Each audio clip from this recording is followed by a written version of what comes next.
maybe it's me. Maybe I spend maybe too much time on Twitter, and I see maybe way too many Don't we all? Don't we all? I things, tried to quit. like I lasted 2 days. takes, and I'm just like I'm just like entirely shocked because like you'll hear somebody talk about like, yes, I want like more and more equal society. I want more equality. I care about wealth inequality. But the minute you bring up housing, they're just like, but we can't build anything in our neighborhood. I'm just like, babes, like you need to read Dream Hoarders. Like, Housing really does like break people's brains, I think. Like there are a number of like good recent studies on like the politics of housing and like how people perceive these things. And it's bizarre.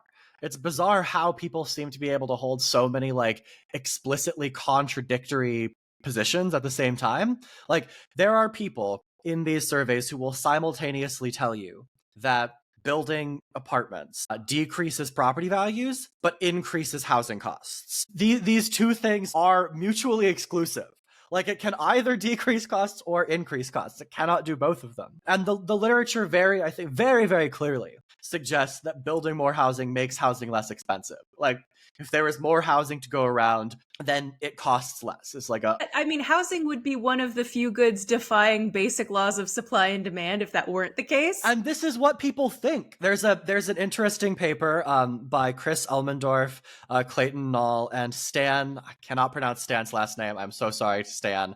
You probably will never hear this. But Stan knows who he is. It's fine. they have or something. Yeah, they have a paper. It's called like Folk Economics Beliefs about like supply shocks in new housing or whatever.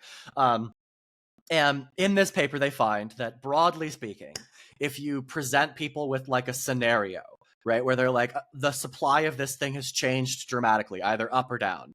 What do you think happens to the price of this thing? It's things like used cars, it's things like plumbers. They have like one other example in there aside from housing. And for the other three things, people can get the answer right.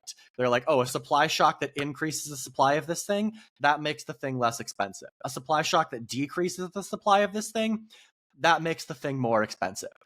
But when it comes to housing, it just completely breaks their brains, and they believe that the relationship is the inverse.